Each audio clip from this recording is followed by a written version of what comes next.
Yo acabé la ESO, pescaba por ahí por el muelle, y un día, si era buena, pues metíme en un barco. Y a ver si aquí la doña Elsa se anima. Pero estudiada, de patrona. Porque yo, por ejemplo, cuando decía que iba a ir a la mar, todo el mundo, es que es durísima, no sé qué. Y yo, sí, claro que es dura, pero a ver, yo tampoco veo a alemanes de 3 metros ir a la mar, ni echan rayos láser, son paisanos normales. Entonces, ¿por qué no vas a poder? No creo que haya trabajos para hombres ni trabajos para mujeres. Hay que ponerle ganas y actitud y ya está. De hecho, la guaja mía, en la escuela, tienen que enseñar yo lo que yo un poco la tierra y la mar. Cuidado. A mí la mar es otro mundo, no sé, a mí y en mi vida. Mi padre ya era marinero y luego pues yo lo mamé con él. Empecé a pescar aquí en 2006, pero trabajando en la hostelería. 1.000 millones como Adu, que vengan. Luego aquí pierdes la noción del tiempo, aquí se te pasa el día y a veces que no mires ni el reloj. Que habrá quien no lo quiere y prefiere estar en una oficina. Yo me gusta más estar al aire libre. Luego aparte yo en fin de semana cojo la caña todavía.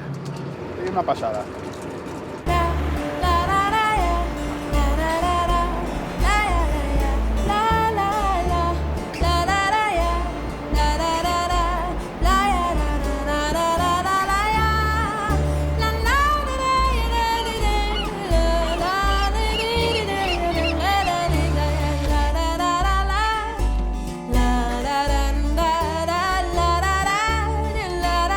Vas a ayudarme,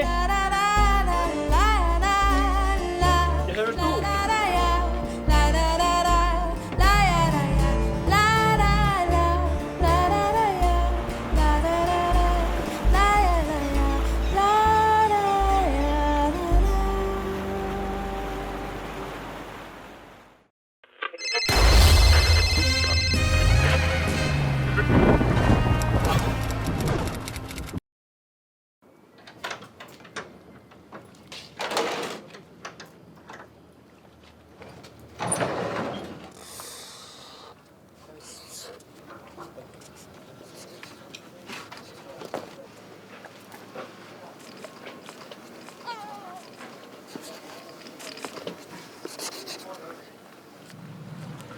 Yo acabé la ESO, pescaba por ahí por el muelle, y un día, si era buena, pues metíme en un barco. Y a ver si aquí la doña Elsa se anima.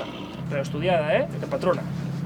Porque yo, por ejemplo, cuando decía que iba a ir a la mar, todo el mundo, es que es durísima, no sé qué. Y yo, sí, claro que es dura, pero a ver, yo tampoco veo a alemanes de 3 metros ir a la mar, ni echan rayos láser, son paisanos normales. Entonces, ¿por qué no vas a poder? No creo que haya trabajos para hombres ni trabajos para mujeres. Hay que ponerle ganas y actitud y ya está. De hecho, la guaja mía, en la escuela, tienen que enseñar yo lo que yo un poco la tierra y la mar. Cuidado. A mí la mar es otro mundo, no sé, a mí y en mi vida. Mi padre ya era marinero y luego pues yo lo mamé con él.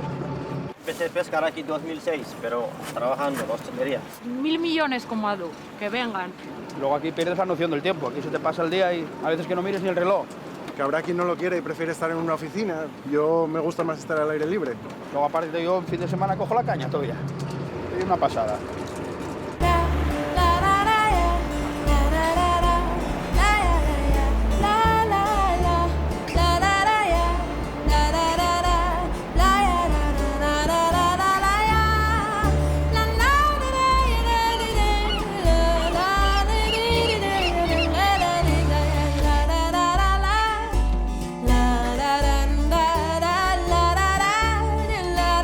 Vas a ayudarme, ¿Ya sabes tú?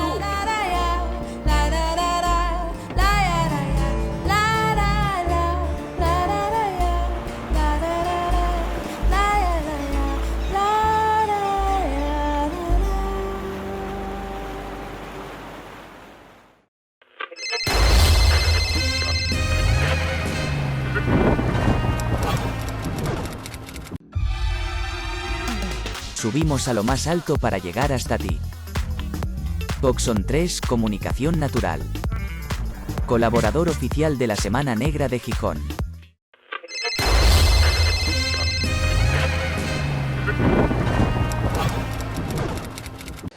Bueno, buenas tardes a todos y todas. Empezamos con el último acto del día en esta Carpa de la Palabra, que es la presentación de la novela gráfica Cava y Calla, de Pepe Gálvez, Manuel Granel y Sento Llobel. Bueno, es un poco absurdo presentar a Pepe Gálvez en la Semana Negra, porque, como yo digo, Pepe, más que cuando le hacemos las acreditaciones, más que una de autor, le tendríamos que haber hecho una de organización. Bueno, yo considero a Pepe parte de la organización de la Semana Negra, y la prueba está en que es mi compinche eterno en las tareas que hacemos respecto de los libros y las exposiciones de cómic, como la de este año de Miguel Ángel Prado, que no ha sido la excepción, ya que nos hemos encargado él y yo de coordinar el libro catálogo. En este caso, lo que nos trae aquí es la presentación de Cava y Calla, su última novela gráfica, como guionista de cómic, que curiosamente supone el último paso de una confluencia que ha habido en los últimos meses de unas cuantas novelas gráficas escritas por él, cuyo eje es el tema de la memoria histórica. De hecho, hay una colección, una editorial que se llama Memoria Histórica, que prácticamente podría llamarse colección Pepe Gálvez, porque hasta ahora creo que todas las ha escrito él. Estas son las novelas que digo que se han publicado en los últimos meses, son la nueva edición ampliada de 1000 vidas más, con Alfonso López, y suprimiendo las ilustraciones de Joan Mundet de la edición anterior. Bueno, no hay bien que por mal no venga en este caso, o al revés, no me acuerdo cómo lo dije, no importa. Habré ofendido a todo el mundo con una sola frase. Y también la edición, tanto en catalán como en castellano, de la novela gráfica 8 horas, cuya primera versión regalamos en la Semana Negra hace un par de años, gracias por cortesía del Ayuntamiento de Barcelona y Comisiones Obreras, que no eran las que financiaban aquella edición. Y la tercera de estas novelas gráficas que nos llega ahora es Cava y Calla. Cava y Calla es la historia está basada en las memorias de Marcelo Usabiaga, que es un luchador antifascista, del que tampoco vale más que nos vaya hablando Pepe. Y bueno, yo lo primero que quería preguntar a Pepe es por el título de la obra, porque me parece es un título relevante, más aquí donde estamos y más con lo que va a suceder en la carpa del encuentro dentro de media hora. La biografía, has dicho la biografía de Marcelo Usabiaga, la iniciamos la biografía en el 1934. Él tiene 17 años, vive en Irún, ya milita políticamente, y entonces ya, digamos, ha sido derrotada la revolución del 34 y la gente que está perseguida huye hacia Francia. Y entonces el que vive en Irún ha de pasar a la gente hacia la frontera, pasando la frontera a través del Bidasoa. Y entonces, cuando está haciendo eso en el tren, los detienen. Y los detienen y lo traen a la cárcel de Oviedo. Y en esa cárcel, mientras lo detienen, le llevan a la cárcel, va con otra persona y la policía y la guardia de asalto y tal, pues durante todo ese momento, todo ese trayecto, pues recibe bastantes palizas y tal. Y entonces el que está a su lado le está diciendo todo el rato, esto no es nada, va a ser luego peor, ¿no? Con lo cual, pues la moral, evidentemente. Entonces llega a la cárcel de Oviedo y se encuentra con Jesús Bueno, que era el director de Avance, el periódico socialista. Y le explica, es que me tiene negro. Dice, pues te voy a explicar otra anécdota que me pasó a mí también para que veas cómo es la situación. Y entonces este hombre detenido en el 34, Jesús Bueno, lo llevan a la cárcel y lo sacan de la cárcel con otro para afuera de la cárcel de Oviedo y lo llevan a un descampado y les obligan a cavar una fosa, lo cual se supone que puede ser la fosa en la cual los van a enterrar, ¿no? Y entonces el que está a su lado pues no para de quejarse, porque me he metido en esto, cómo voy a acabar en esto, qué tal. Y hay un momento determinado que el Jesús Bueno le dice, en realidad el título es Cava y Calla, pero no, es Calla y Cava cabrón. Hemos quitado de cabrón por una parte, pero hemos dejado y el cava, como quedaba al final, podía llamar a la bebida, hemos puesto Cava y Calla. Y era la forma de decirle, afronta lo que toca con dignidad y estamos aquí, ¿no? O sea, no vengas llorando, que lo que hay que hacer es afrontar con dignidad. Y es el mensaje que le da Jesús Bueno a Marcelo Usabiaga y es el que hemos querido que apareciera porque pensábamos que era el que de alguna forma representaba bastante su vida porque tuvo que enfrentar un montón de adversidades y de derrotas una detrás de la otra, pero mirando hacia adelante y sin llorar, ¿no? Y sabiendo que eres tu responsabilidad, que te has metido en esto porque querías y tienes que asumirlo como tal. Bien, cuando dice Jesús Bueno, quiere decir Javier Bueno. Perdón. Traducción simultánea. Decía lo de la carpa del lado porque a las 9:30 en la carpa del encuentro vamos a regalar el segundo libro que damos esta Semana Negra, o que vamos a dar esta Semana Negra, que es precisamente una recopilación de los chistes que hacían en el Avance, en el diario socialista, en el año 37, Javier Goico Aguirre, que era el dibujante que hacía los chistes en aquella época. Nosotros hemos hecho, gracias a Ramón Lluís Bande, que es quien nos ha conseguido los materiales, hemos hecho una selección y hemos reproducido las viñetas, lo que llamamos viñetas antifascistas, porque es lo que eran, en el Avance, y es el libro que vamos a daros a todo el público dentro de media hora. Por eso quería empezar por esto, porque es importante la referencia, yo creo, a Javier Bueno y cómo se interrelacionan las cosas, ¿no? Y sobre todo porque estamos en un momento en el que el antifascismo es importante que lo tengamos presente. Estamos en un ataque claro a las libertades, en un ataque de crecimiento de la extrema derecha, y es importante hablar de los referentes para poder entender que hay un montón de libertades y de derechos que ahora tenemos, que hay un montón de gente que sufrió, que pagó con su vida en algunos casos y muchas veces con su salud, y para que nosotros las tengamos, y que no podemos dejarlas marchar tan simplemente o tan sin ningún tipo de resistencia como parece ser que estamos haciendo últimamente, al menos como sociedad. Dicho todo esto, yo quería que contaras un poco cómo llega a ti el proyecto, porque de trasladar al cómic la biografía o las memorias de Marcelo Usabiaga,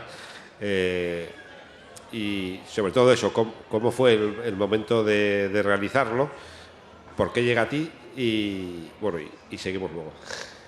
Pues llega por una serie de casualidades, pero de casualidades que luego no son tan casuales. El azar aquí se basa en relaciones, y relaciones de alguna forma que de compartir proyectos y memoria. La historia empieza en Valencia, o sea, curiosamente el equipo, cuando lo hemos presentado en Euskadi, han dicho, lo han hecho gente de Valencia. Bueno, yo vivía en Barcelona, pero de alguna forma me incorporo con Sento Jovell y con Miguel y con Manel Granell. La historia aparece hay un momento que sacan un libro, un señor de una gente que se reúne en Valencia, que se llama la Tertulia Republicana, y invitan a ese señor que escribe sobre la guerra, invita a un carlista e invita a Marcelo Usabiaga. Marcelo Usabiaga había militado como el Partido Comunista y era reconocido como tal, había estado en la cárcel como tal, había estado en la guerra. Iba a la tertulia, bueno, y cuando acaba la tertulia en la cual ellos no hablan, él empieza a hablarse con otra gente, y entonces todos los que están en la tertulia se van con él, están hablando, y es una persona que, como muchos de esa época, tenía una gran capacidad de seducción. Estamos hablando que tenía 85 años, que con nuestros 85 años, hablamos de Pietro Marcaris, pero este señor con 85 años iba desde Irún, bueno, San Sebastián hasta Valencia en autobús, para eso, y entonces consigue, digamos, le genera un impacto que lo invitan otra vez, y hay un momento determinado en el cual se plantea pasar un libro que se había hecho sobre él, que había hecho su hijo, que se llamaba La joven guardia, convertirlo en novela gráfica, y hablan con Sento Jovell. Sento Jovell tenía muchos proyectos y propone que sea Manel Granell, que Manel Granell había sido dibujante de cómic, pero luego había pasado a dedicarse al diseño, era el responsable de las publicaciones del Iván en Valencia, y entonces lo asume, se asume, y entonces dice, bueno, ¿y quién nos va a hacer el guión? Y bueno, las casualidades de la vida es que el cuñado de Manel Granell había estado conmigo detenido en comisaría y en la cárcel, con lo cual me conocía como guionista, dice, yo conozco un guionista, y ahí entro yo. Ellos estaban muy seducidos por la personalidad de tanto Sento como Manel, por la personalidad de Marcelo Usabiaga, y yo entro sin conocerlo, pero al leer la historia me digo que es una historia muy importante a nivel humano y de reflexión sobre nuestra historia, ¿no? Sobre nuestra memoria, y me lanzo también a hacer el guión.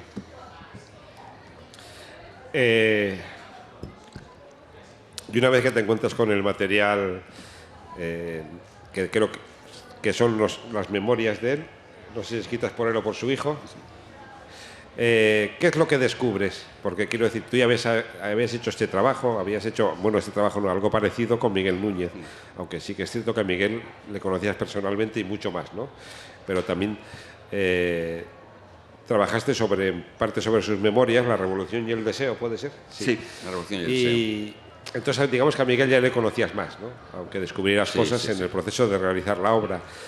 Pero a él, que no le conocías tanto, como decía al principio, él es un hombre que la primera vez que le detienen es por ayudar a los represaliados del 34, luego está la Guerra Civil, luego colabora con el Maquis y, bueno, un montón de historias, pero ¿qué es lo que más te llamó la atención de la figura de Marcelo? Quizás lo que he dicho al principio, que es una persona que se enfrenta a una situación adversa con continuidad, porque es que si miramos la biografía de él en la Guerra Civil, tiene que huir de Irún porque lo ocupan las fuerzas carlistas, pasa por Francia hasta Barcelona, vuelve al Frente Norte y va siguiendo la derrota del Frente Norte hasta Gijón, donde consigue huir en un barco pequeño en una situación dramática, pero cuando llega a Francia vuelve otra vez y acaba en Valencia, es decir, y luego le detienen, lo llevan está con el rosario de detenciones de aquellos momentos que son muy duros, con el principio de la derrota, porque la caída de Valencia y Alicante es la derrota ya final, no al principio, sino que es la guerra. Está en la cárcel, consigue llegar con la familia, lo llevan hasta San Sebastián, está en un destacamento más o menos con una cierta, de prisionero, pero con una cierta forma de vivir más suave, y bueno, se enteran de que lo que están ellos produciendo es cemento que va a ir a reforzar la línea de defensa de los alemanes en Francia, y deciden boicotearlo, sabotearlo. Entonces, claro, cuando se producen sabotajes, que es que lo que están construyendo se va hundiendo, pues lógicamente hay gente ahí y tienen que huir. Pasa la ría de él, y luego cuando está allí le dicen ayúdanos a pasar la frontera porque es la gente que ha derrotado a los alemanes en Francia, la que está ahí, ¿no? Los españoles, los maquis, han derrotado a los alemanes en Francia. Y vamos a intentar entrar en España para conseguir la derrota del franquismo. Y él viene de ahí, y dice, yo vengo de ahí. Y ahí eso, lo que estáis considerando, lo que pensáis es imposible, eso no tiene sentido, eso no va a ningún lado, porque porque vosotros no habéis derrotado a los alemanes como nosotros hemos conseguido derrotar a los alemanes, ¿por qué no podemos acabar con el franquismo? Pues porque la gente no está en ese momento, es por eso.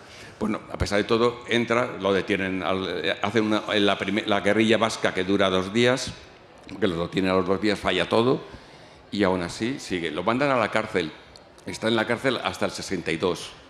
O sea, en la cárcel sigue haciendo cosas, y hay cosas en la cárcel que son maravillosas. Él había aprendido en las primeras estancias en la prisión, antes de ir a San Sebastián, había aprendido, pedía libros, y entonces esos libros los cogía y los copiaba con una letra pequeñísima para tener los resúmenes de los libros para poder luego leerlos cuando fuese, ¿no? Y entonces hay un momento determinado que deciden que una de las peores situaciones que tienen los que están en la cárcel en Burgos, que es la cárcel en la cual llevan a muy pocos socialistas, porque hay algunos anarquistas y sobre todo del Partido Comunista. Entonces, están ahí, es una especie de burbuja donde los aíslan, donde los llevan ahí para que estén aislados, y con gente con unas condenas altísimas, Marcosana, todo, bueno, gente con una larga currículum carcelario, ¿no? Y entonces deciden que una de las peores situaciones que tienen es que están aislados del exterior y que hay que romper ese aislamiento. ¿Y qué hace pues se monta una historia y él coge y con una lupa dibuja, o sea, escribe en plan de miniatura, escribe lo que pasa en la cárcel para convertirlo en una noticia. Entonces ellos en la cárcel ya estaban elaborando regalos, hacían trabajos manuales, que esos trabajos manuales los daban a los familiares para que los familiares los vendieran, y a partir de ahí tenían unos ingresos que les permitían vivir un poco mejor en la cárcel. Y dentro de esos regalos, unos que hacían eran unas como portafotos con 2 cilindros. O sea, no sé, eso que ahora ya casi no se lleva, pero son una base, 2 cilindros y la foto se colocaba.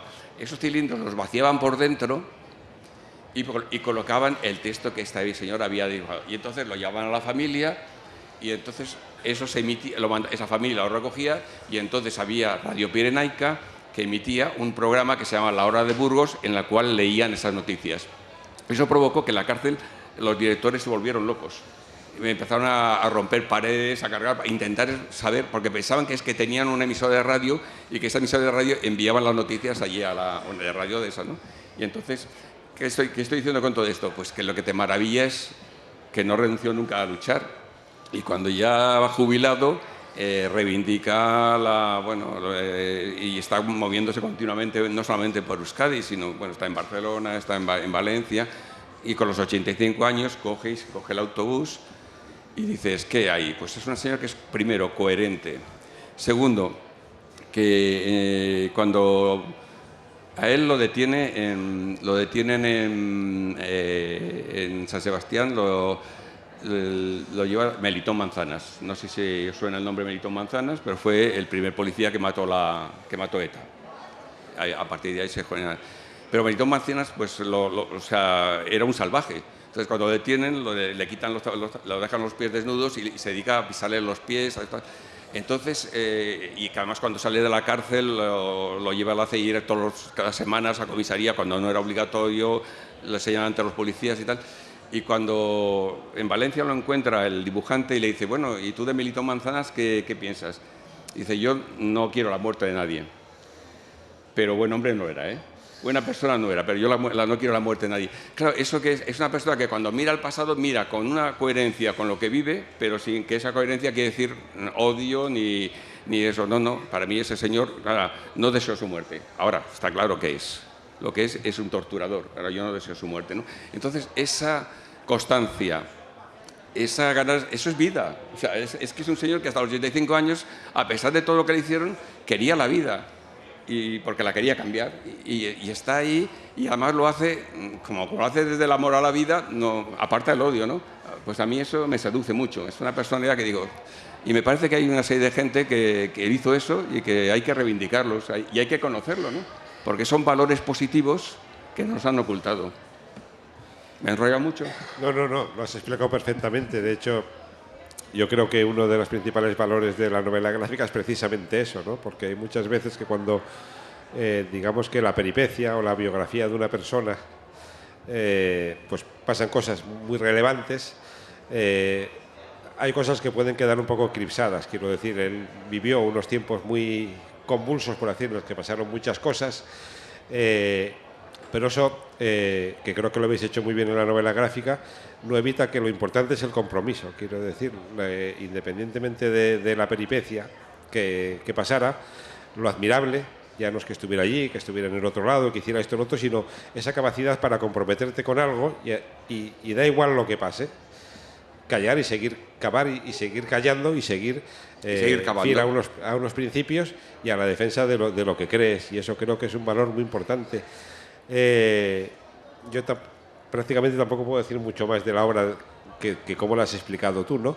Sí que quería que habláramos un poco de la memoria histórica, ¿no? Porque eso que te decía de que te has convertido en el guionista de la memoria histórica, se me olvidó también antes mencionar la novela gráfica del Partido de la Muerte, que también se ha publicado en los últimos meses. A ti, cuando te dicen eso de que te has convertido en el guionista de la memoria histórica, aunque sea medio en broma, medio en serio, ¿qué piensas cuando te lo dicen? ¿Qué sientes? ¿Qué crees? Bueno, yo soy consciente de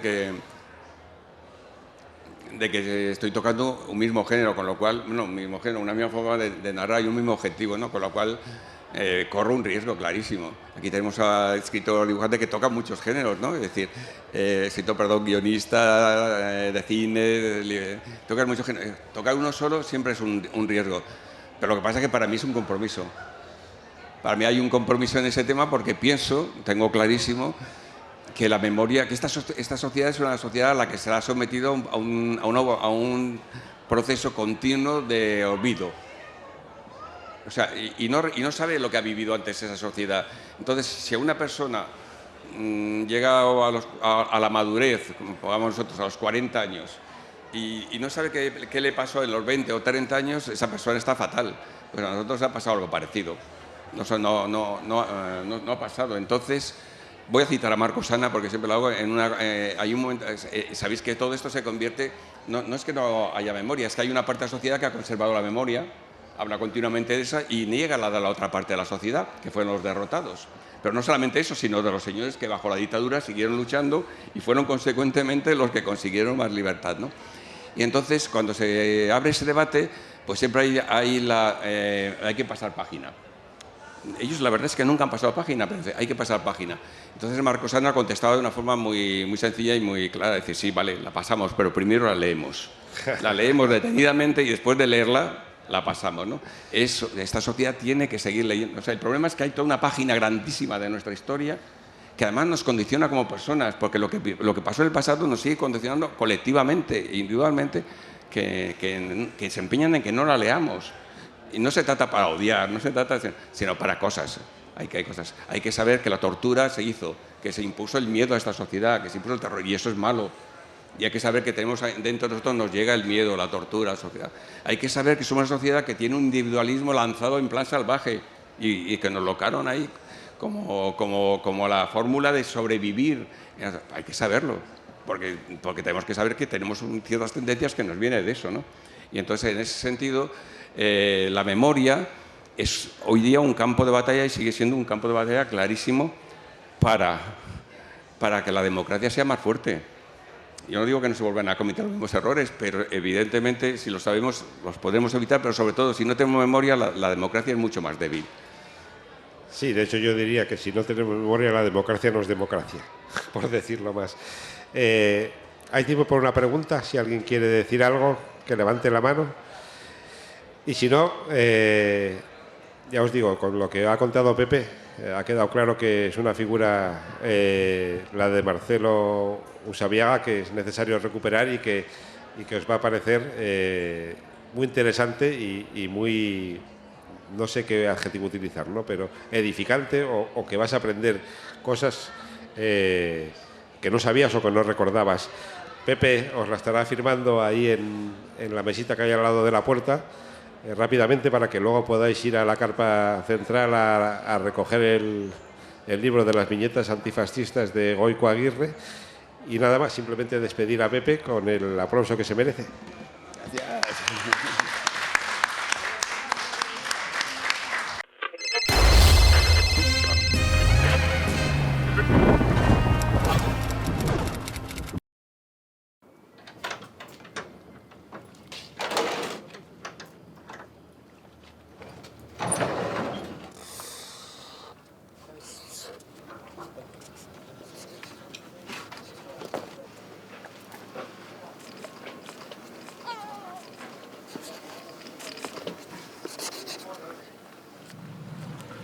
Yo acabé la ESO, pescaba por ahí por el muelle, y un día, si era buena, pues metíme en un barco. Y a ver si aquí la doña Elsa se anima.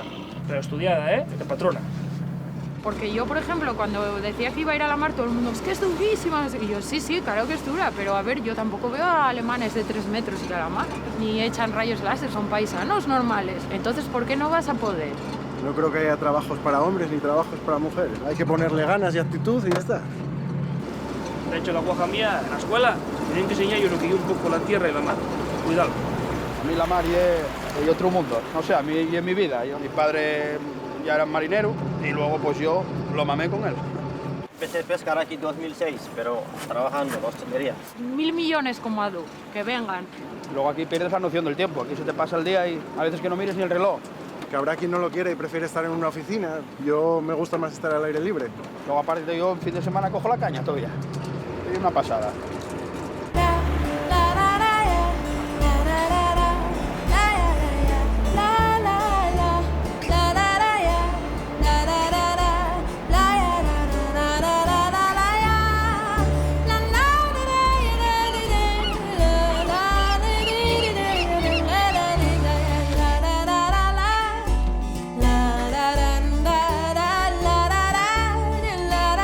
Vas a ayudarme,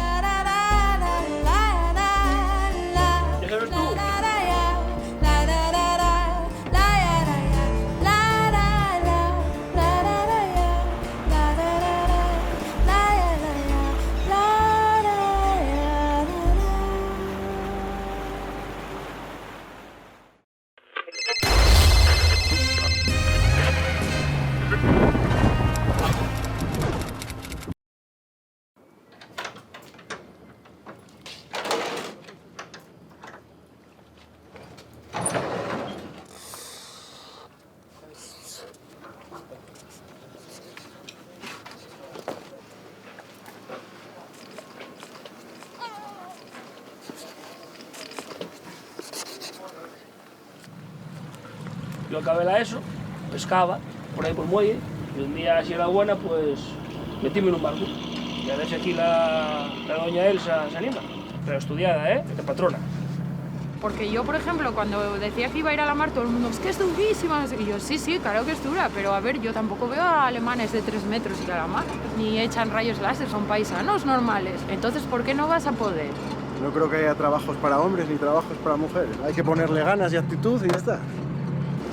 De hecho, la guaja mía, en la escuela, tenían que enseñar yo lo que yo un poco la tierra y la mar. Cuidado. A mí la mar es otro mundo. No sé, a mí y en mi vida. Mi padre ya era marinero y luego pues yo lo mamé con él. Empecé a pescar aquí en 2006, pero trabajando en hostelería. 1000 millones como Adu, que vengan. Luego aquí pierdes la noción del tiempo. Aquí se te pasa el día y a veces que no mires ni el reloj. Que habrá quien no lo quiere y prefiere estar en una oficina. Yo me gusta más estar al aire libre. Luego aparte yo en fin de semana cojo la caña todavía. Es una pasada.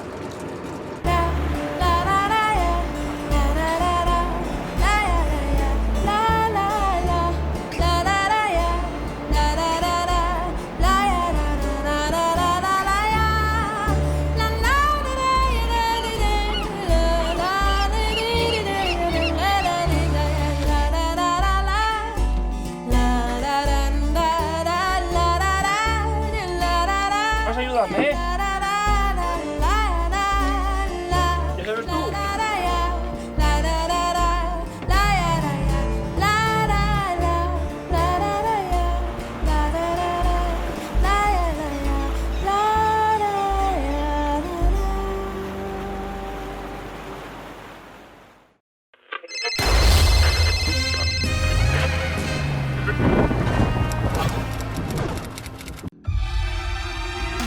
Subimos a lo más alto para llegar hasta ti. Coxon 3 Comunicación Natural. Colaborador oficial de la Semana Negra de Gijón.